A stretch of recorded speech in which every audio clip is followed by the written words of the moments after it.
ಇತ್ತೀಚೆಗೆ ಕೇಂದ್ರದ ವಿಪಕ್ಷ ನಾಯಕ ರಾಹುಲ್ ಗಾಂಧಿ ಅವರು ಕರ್ನಾಟಕದ ಲೋಕಸಭಾ ಚುನಾವಣೆಯಲ್ಲಿ ಅಕ್ರಮ ಆಗಿದೆ, ಮತಗಳ್ಳತನ ಆಗಿದೆ ಅನ್ನುವಂಥ ಒಂದು ಆರೋಪವನ್ನು ಮಾಡಿದರು.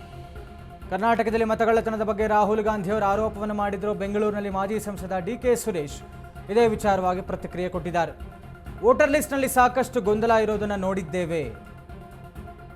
ಮತಪಟ್ಟಿ ಸಂಖ್ಯೆ ಏರಿಸಿದ್ದು ಡಿಲೀಟ್ ಮಾಡಿದ್ದು ಕೂಡ ನಾವು ನೋಡಿದ್ದೇವೆ ಅಂತ ಹೇಳಿದ್ದಾರೆ ಡಿ.ಕೆ. ಸುರೇಶ್. ರಾಹುಲ್ ಗಾಂಧಿ ಸಿಎಂ ಡಿಸಿಎಂ ಅವರವರ ಅನಿಸಿಕೆಯನ್ನು ಹೇಳಿದ್ದಾರೆ. ಇವರೆಲ್ಲರ ಅಭಿಪ್ರಾಯಕ್ಕೆ ನನ್ನ ಸಹಮತ ಇದೆ ಅಂತ ಮಾಜಿ ಸಂಸದ ಡಿ.ಕೆ. ಸುರೇಶ್ ಪ್ರತಿಕ್ರಿಯೆ ಕೊಟ್ಟಿದ್ದಾರೆ. ರಾಹುಲ್ ಗಾಂಧಿ ಹೇಳಿದ್ರಿಂದ ನಾನು ಹೆಚ್ಚೇನು ಹೇಳೋದಿಲ್ಲ ಅಂತ ಹೇಳಿದ್ದಾರೆ. ಬೆಂಗಳೂರಿನಲ್ಲಿ ಕಾಂಗ್ರೆಸ್ ಮಾಜಿ ಸಂಸದ ಡಿ.ಕೆ. ಸುರೇಶ್ ಹೇಳಿಕೆ ಕೊಟ್ಟಿರುವಂಥದ್ದು. ಕರ್ನಾಟಕದಲ್ಲಿ ಮತಗಳ್ಳತನದ ಬಗ್ಗೆ ರಾಹುಲ್ ಗಾಂಧಿ ಆರೋಪ ಮಾಡಿದ್ರು. ಇದೇ ವಿಚಾರವಾಗಿ ಡಿ.ಕೆ. ಸುರೇಶ್ ರಿಯಾಕ್ಟ್ ಮಾಡಿದ್ದಾರೆ. ಸಿಎಂ ಇರಬಹುದು, ಡಿಸಿಎಂ ಇರಬಹುದು, ರಾಹುಲ್ ಗಾಂಧಿ ಅವರು ಇರಬಹುದು, ಅವರವರ ಅಭಿಪ್ರಾಯವನ್ನು ಹೇಳಿದ್ದಾರೆ. ಈ ಹಿಂದೆ ಏನೆಲ್ಲ ಬದಲಾವಣೆಗಳಾಗಿತ್ತು ಅನ್ನೋದನ್ನು ನಾನು ನೋಡಿದ್ದೀನಿ ಅಂತ ಹೇಳಿದ್ದಾರೆ ಡಿ.ಕೆ. ಸುರೇಶ್.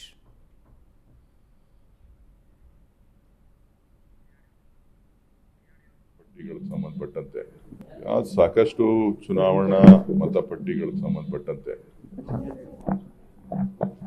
ಸಾಕಷ್ಟು ಗೊಂದಲಗಳಿರುವಂಥದ್ದನ್ನು ನಾವೆಲ್ಲರೂ ಕೂಡ ನೋಡಿದ್ದೇವೆ. ಅದರಲ್ಲೂ ನಗರ ಪ್ರದೇಶಗಳಲ್ಲಿ ಸಾಕಷ್ಟು ಏರಿಳಿತಗಳು, ಮತಪಟ್ಟಿ ಸಂಖ್ಯೆ ಏರಿಸ್ತಕ್ಕಂಥದ್ದು, ಕಡಿಮೆ ಆಗ್ತಕ್ಕಂಥದ್ದು, ಗೊಂದಲ ಸೃಷ್ಟಿ ಮಾಡ್ತಕ್ಕಂಥದ್ದು ಇವೆಲ್ಲ ಕೂಡ ಗಮನಿಸಿದ್ದೇವೆ. ಸೊ ಈಗಾಗಲೇ ರಾಹುಲ್ ಗಾಂಧಿಯವರು ಮತ್ತು ಉಪಮುಖ್ಯಮಂತ್ರಿಗಳು, ಮುಖ್ಯಮಂತ್ರಿಗಳೆಲ್ಲರೂ ಕೂಡ ಅವರವರ ಅನಿಸಿಕೆಗಳನ್ನು ಹೇಳಿದ್ದಾರೆ. ಅದಕ್ಕೆ ನಾನು ನನ್ನ ಸಹಮತಿಯನ್ನು ವ್ಯಕ್ತಪಡಿಸ್ತೇನೆ. ಅದೆಲ್ಲನೂ ಈಗ ಅವರೇ ಹೇಳಿರೋದ್ರಿಂದ ನಾನೇನು ಅದರ ಬಗ್ಗೆ ಹೆಚ್ಚಿಗೆ ಮಾತನಾಡಬೇಕಾದ ಅವಶ್ಯಕತೆ ಇಲ್ಲ. ಈಗ ಅವರೇ ಹೇಳಿರೋದ್ರಿಂದ ನಾನೇನು ಅದ್ರ ಬಗ್ಗೆ ಹೆಚ್ಚಿಗೆ ಮಾತನಾಡಲಿಕ್ಕೆ ಹೋಗೋದು. ಸಾಕಷ್ಟು ಚುನಾವಣಾ ಮತಪಟ್ಟಿಗಳಿಗೆ ಸಂಬಂಧಪಟ್ಟಂತೆ ಸಾಕಷ್ಟು ಗೊಂದಲಗಳಿರುವಂಥದ್ದನ್ನು ನಾವೆಲ್ಲರೂ ಕೂಡ ನೋಡಿದ್ದೇವೆ.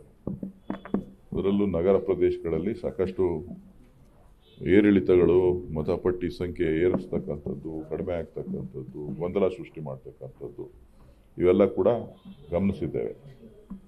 ಸೊ ಈಗಾಗಲೇ ರಾಹುಲ್ ಗಾಂಧಿಯವರು ಮತ್ತು ಉಪಮುಖ್ಯಮಂತ್ರಿಗಳು, ಮುಖ್ಯಮಂತ್ರಿಗಳೆಲ್ಲರೂ ಕೂಡ ಅವರವರ ಅನಿಸಿಕೆಗಳನ್ನು ಹೇಳಿದ್ದಾರೆ.